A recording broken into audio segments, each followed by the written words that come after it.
O garoto invisível. Os valentões. Nunca imaginaram que ele ocultava um poder devastador.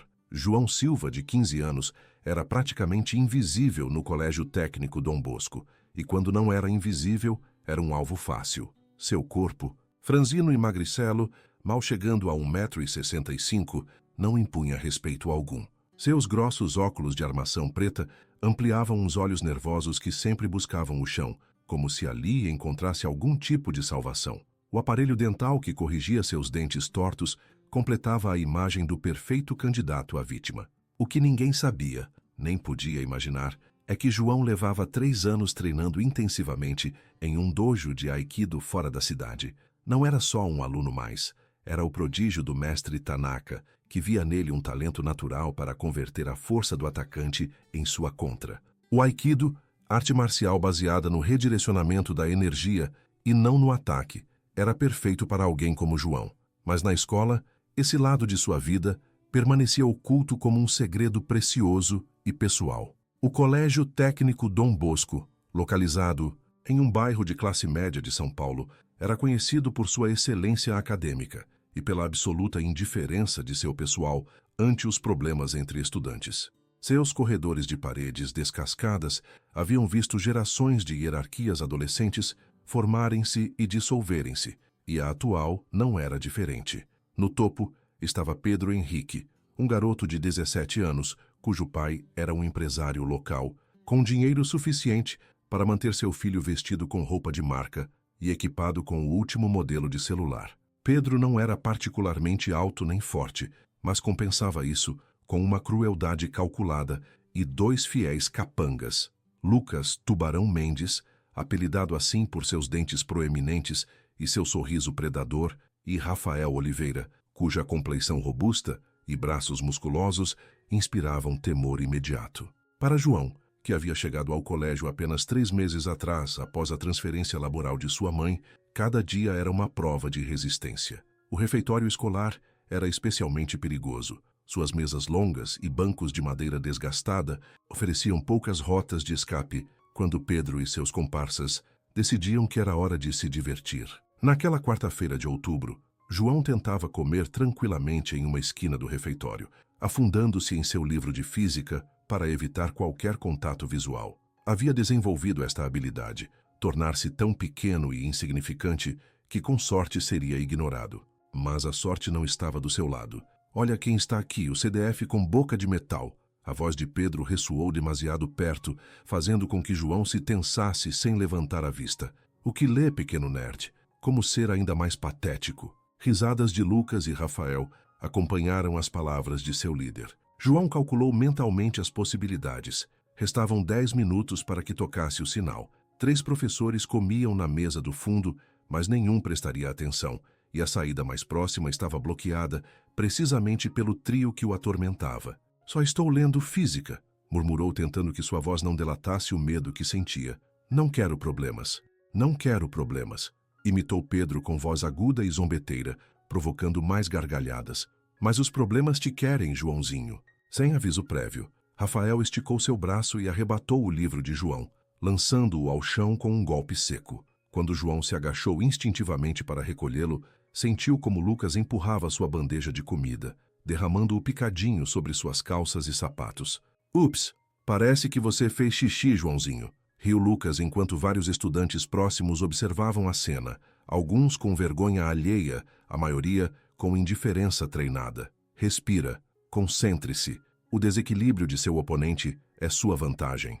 As palavras do mestre Tanaka ressoaram em sua mente, enquanto João sentia o calor da comida em sua roupa e o ardor da humilhação em suas bochechas. Poderia ter respondido. Nesse mesmo instante, sabia exatamente que movimentos fazer para que os 3 acabassem no chão sem saber o que lhes havia golpeado. Mas não era o momento. Não aqui, não agora, não por isto. Desculpem, disse simplesmente recolhendo seu livro do chão e afastando-se enquanto escutava as risadas e os insultos às suas costas. Algumas garotas em uma mesa próxima o miravam com uma mistura de lástima e alívio, por não serem elas o alvo hoje. O banheiro de garotos, com suas paredes cheias de grafites e suas portas desvencilhadas, lhe ofereceu um refúgio momentâneo. Enquanto limpava como podia a mancha de sua calça, João refletia. Não os odeio, pensou. Não é ódio o que sinto. É pena. Pena porque precisam disto para se sentirem fortes. No entanto, as palavras mentais não aliviavam a sensação de ardor no estômago, essa bola de impotência e raiva contida. Quando chegou em casa essa tarde, sua mãe, Consuelo, uma mulher de rosto cansado, mas olhos amáveis, notou imediatamente que algo ia mal. Outra vez esses garotos, João? Perguntou enquanto preparava o jantar em seu pequeno apartamento de 2 quartos. Não é nada, mãe, respondeu ele, deixando sua mochila no chão. Só um acidente com a comida. Posso falar com o diretor, ofereceu ela como havia feito em numerosas ocasiões. Não, pioraria as coisas, respondeu João, sabendo que era certo. No mundo adolescente, não havia pior crime que ser um dedo duro. Essa noite, no dojo do mestre Tanaka, um espaço austero mas pacífico no porão de um velho edifício nos arredores da cidade, João atacava o treinamento com uma intensidade renovada. Cada movimento, cada técnica de Aikido a executava visualizando os rostos de Pedro, Lucas e Rafael. Não para danificá-los, recordava-se, mas para estar preparado. Sua mente está turva hoje, João-kun, observou o mestre Tanaka, um homem de 60 anos cujo corpo fibroso escondia uma força extraordinária. O Aikido não é para vingança, é para equilíbrio. Eu sei, sensei, mas às vezes é difícil. O mestre Tanaka o mirou longamente, avaliando-o. Às vezes, um rio deve encontrar seu leito natural para deixar de inundar as terras. Disse finalmente. Mas recorde, nunca danifique permanentemente o que pode ser corrigido temporariamente. João assentiu, compreendendo as palavras crípticas de seu mestre. Não se tratava de vingança, mas de estabelecer limites. Os dias seguintes, o assédio continuou como uma rotina macabra. Nos corredores estreitos do colégio, Pedro e seus amigos encontravam formas criativas de torturar João, desde virar sua mochila acidentalmente, até colocar chicletes em seu assento ou espalhar rumores sobre sua suposta orientação sexual ou sua precária situação econômica. Cada incidente era uma pequena morte para sua dignidade, mas João seguia contendo sua resposta. A situação alcançou um novo nível na aula de educação física. O pátio exterior do Colégio Dom Bosco, com seu cimento rachado e suas cestas de basquete oxidadas, converteu-se em cenário de uma humilhação pública que seria recordada. O professor Gomes, um ex-militar que confundia a disciplina com a crueldade, havia organizado um jogo de basquete e, como sempre, João foi o último em ser escolhido para uma equipe. Por suposto, terminou na equipe contrária à de Pedro, Lucas e Rafael.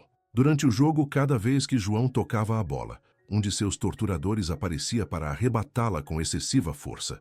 Em uma destas jogadas, Pedro o atingiu deliberadamente, fazendo-o cair ao chão com um golpe que ressoou em todo o pátio. Enquanto João tentava levantar-se, aturdido, Pedro se inclinou sobre ele. Você é patético, lhe sussurrou, tão fraco que dá vergonha. Por que não vaza para outro colégio onde aceitem chorões como você? Foi então quando algo mudou nos olhos de João. Um brilho, uma faísca momentânea que teria alertado a qualquer um suficientemente observador. Mas Pedro, cegado por seu próprio ego, não notou. Quem sim notou foi Ana Paula, uma garota silenciosa da classe de João, que sempre observava estes incidentes com uma mistura de impotência e culpa. Algo na forma em que João se levantou depois desse empurrão. Algo na maneira em que seus ombros se endireitaram e seu olhar se tornou distante e calculador lhe fez pensar que algo estava a ponto de mudar. O ponto de inflexão chegou exatamente 3 dias depois, no ginásio interior do colégio. Um espaço amplo, mas mal ventilado, com colchonetes velhos e aparelhos de exercício antiquados. João estava sozinho, recuperando um livro que havia esquecido depois da aula, quando a porta se fechou atrás dele com um som metálico. Pedro, Lucas e Rafael entraram como sombras coordenadas, bloqueando a única saída. Seus rostos refletiam essa excitação cruel que precede a violência gratuita. Olha, olha, o pequeno Joãozinho sozinho no ginásio. A voz de Pedro tinha um tom que João nunca havia escutado antes, algo mais escuro. Pensamos que já vai sendo hora de te dar uma lição que não esqueça. João os observou, avaliando a situação. O espaço aberto do ginásio, os colchonetes no chão, a distância entre cada um deles. Tudo encaixava nos padrões que havia aprendido no dojo. Pela primeira vez desde que começou a perseguição, sentiu uma calma absoluta. Não quero problemas, disse, mas esta vez sua voz não tremeu. Era uma advertência, não uma súplica. Pedro sorriu, sem captar a mudança. Já é tarde para isso, nerd, respondeu fazendo um gesto a seus companheiros. Vamos te ensinar o que acontece com os CDFs que não sabem qual é seu lugar. Lucas foi o primeiro em abalançar-se sobre João, estendendo seus braços para agarrá-lo. Para sua surpresa, suas mãos encontraram só ar. Com um movimento fluido que parecia impossível para alguém de sua compleição, João havia se deslocado a um lado, utilizando o impulso de Lucas para enviá-lo ao chão com um giro suave, mas efetivo. Lucas aterrissou sobre o colchonete com um ruído surdo, mais surpreendido que dolorido. Rafael, vendo cair seu amigo, investiu como um touro furioso. Esta vez, João não se moveu até o último segundo, quando, com uma precisão milimétrica, redirecionou a força descomunal de Rafael, fazendo-o tropeçar e cair junto a Lucas. Pedro ficou paralisado. Em menos de 10 segundos, seus 2 corpulentos amigos estavam no chão, mirando com incredulidade o garoto que sempre haviam considerado indefeso. Que diabos! Começou Pedro, mas não terminou a frase. João, com uma velocidade que desafiava a lógica, havia se colocado frente a ele. Não havia agressividade em sua postura, só uma concentração total, como se o resto do mundo houvesse deixado de existir. Te disse que não queria problemas, Pedro, falou João com uma voz que apenas reconheciam, mas se os busca, os encontrará. Pedro, ferido em seu orgulho, lançou um soco direto na cara de João. Foi um erro. Antes de que pudesse registrar o que ocorria, seu próprio impulso havia sido usado contra ele, e se encontrou voando pelo ar e aterrissando com um golpe seco que lhe roubou o alento. A cena era surrealista. Os 3 valentões do colégio jogados no chão, mirando com assombro o garoto que até há uns minutos consideravam sua vítima mais fácil. João permanecia de pé, sua respiração apenas alterada, como se tudo houvesse sido um simples exercício. O Aikido, explicou João com calma, não se trata de atacar, se trata de redirecionar a energia negativa. Justo o que fiz com vossa agressão. Rafael foi o primeiro em reagir, tentando levantar-se com raiva renovada. João simplesmente moveu seu pulso em um gesto quase imperceptível e Rafael voltou a encontrar-se no chão, esta vez com o braço imobilizado em uma chave que causava suficiente dor como para mantê-lo quieto, mas não para lesioná-lo. Poderia quebrar seu braço agora mesmo, lhe informou João com a mesma serenidade. Mas não o farei porque não sou como vocês. Não necessito fazer dano para me sentir forte. Lucas, vendo seu amigo imobilizado e sentindo um medo que nunca antes havia experimentado, começou a retroceder para a porta. João o deixou ir. Quando soltou Rafael, este se afastou também, massageando seu braço dolorido. Pedro, ainda no chão, parecia incapaz de processar o que estava ocorrendo. Seu mundo, construído sobre a premissa de que a intimidação garantia o poder, desmoronava ante seus olhos. Se voltar a me incomodar a mim ou a qualquer outro estudante, advertiu João, mirando-o diretamente, o de hoje parecerá um jogo de crianças, e da próxima vez não será em privado. Com estas palavras, João recolheu seu livro caído e se dirigiu para a porta. Ao passar junto a Pedro, se deteve um momento. Todos temos segredos, Pedro. O meu já conhece. Me pergunto qual será o seu. A notícia se propagou pelo colégio Dom Bosco como fogo em um campo seco. No princípio eram só sussurros, logo rumores mais concretos, até que finalmente a história se solidificou. O pequeno João Silva, o garoto novo com óculos e aparelho dental, havia derrubado os 3 valentões mais temidos do colégio sem sequer suar. Os detalhes variavam com cada narração. Alguns diziam que havia voado literalmente, outros que havia realizado movimentos de artes marciais que só se viam nos filmes.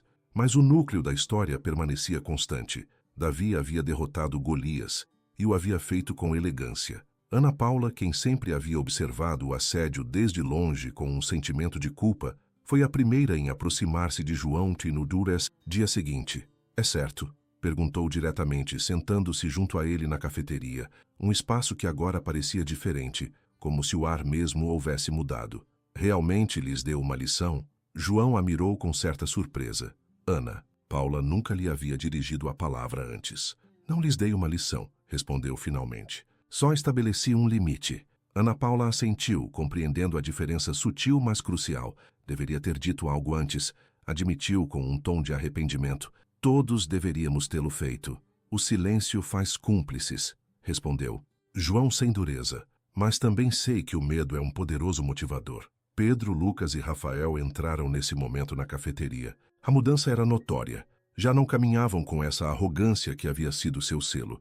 Seus olhos escaneavam nervosamente o espaço e, quando viram João, desviaram o olhar rapidamente, elegendo uma mesa o mais afastada possível. Os dias seguintes trouxeram uma nova ordem ao microcosmos do Colégio Dom Bosco.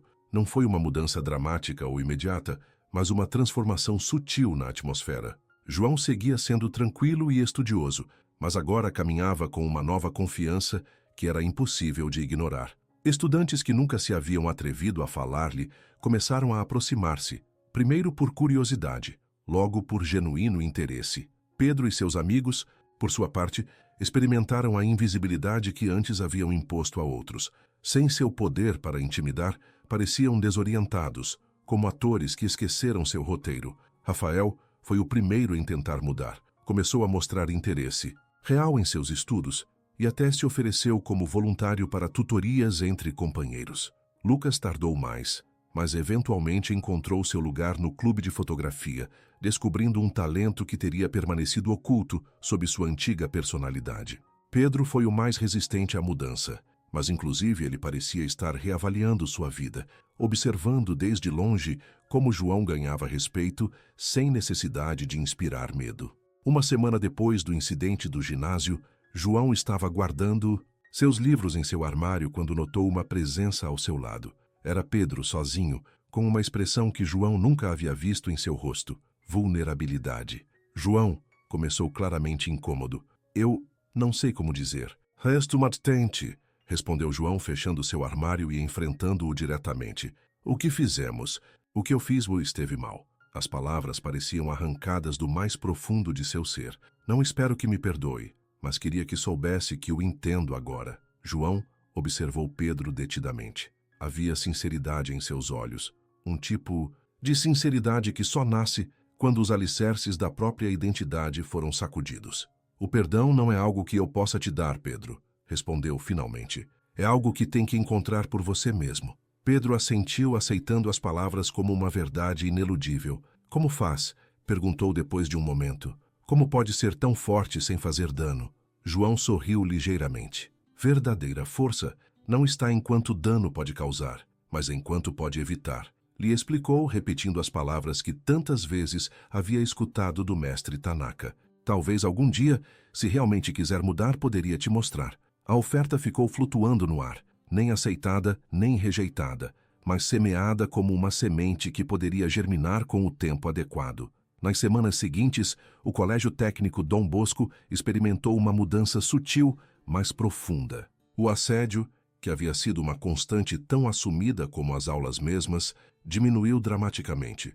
Não desapareceu por completo. Isso seria esperar demasiado da natureza humana. Mas quando ocorria, outros estudantes se sentiam agora empoderados para intervir, para não ser meros espectadores silenciosos. Para João, a transformação pessoal foi igualmente significativa. Seguia sendo o mesmo garoto tranquilo e amante dos livros, mas agora permitia que outros vissem mais facetas de sua personalidade. Começou a oferecer aulas informais de Aikido no pátio traseiro depois da escola, ensinando não só as técnicas físicas, mas também a filosofia por trás delas.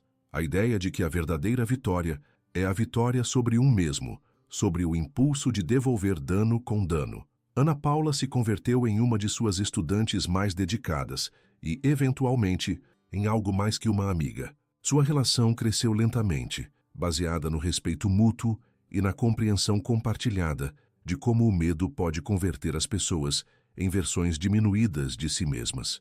Uma tarde, enquanto João regressava do dojo do mestre Tanaka, se encontrou com Lucas sentado sozinho em um banco do parque próximo ao colégio. Havia algo em sua postura, uma espécie de derrota silenciosa que fez com que João se detivesse. "Posso?" perguntou, assinalando o espaço vazio do banco. Lucas o mirou surpreendido, mas assentiu. "Não deveria me odiar?" perguntou finalmente, depois de um silêncio incômodo. Depois de tudo o que te fizemos, João refletiu antes de responder. O ódio é como tomar veneno e esperar que morra a outra pessoa, disse finalmente. Não te odeio, Lucas. Só espero que tenha aprendido algo. Lucas assentiu lentamente. Tenho estado pensando muito, admitiu, sobre por que fazia essas coisas, por que seguia Pedro como se fosse um deus ou algo assim, e creio que tinha medo. Medo de ser eu quem recebesse esses tratos se não estivesse no lado dos fortes. O medo é um professor poderoso, mas nem sempre ensina as lições corretas, respondeu João. Lucas o mirou com uma nova compreensão. Como aprendeu? O Aikido, quero dizer. João sorriu ante a pergunta inesperada. Meu pai me levou à minha primeira aula quando tinha 9 anos, explicou. Antes de que falecesse. Disse que era importante que aprendesse a me defender, mas mais importante ainda que aprendesse quando fazê-lo. Lucas assentiu, compreendendo a profundidade das palavras. Sinto muito. Por seu pai e... por tudo. Já passou, respondeu. João levantando-se. Agora todos temos a oportunidade de eleger que tipo de pessoas queremos ser. Enquanto se afastava, João refletiu sobre como a vida dá voltas inesperadas.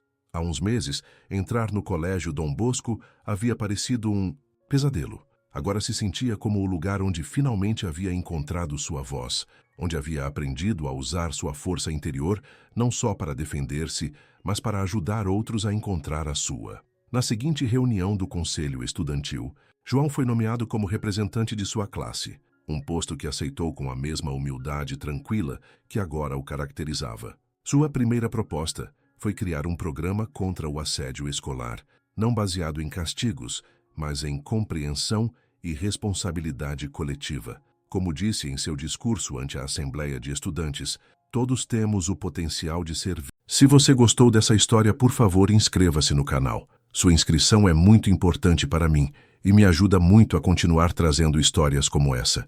Então, por favor, inscreva-se para me apoiar e deixe um comentário com sua opinião sobre essa história. E ainda não acabou, tem mais uma história impactante como essa passando na sua tela agora. Clique nela que eu estou te esperando.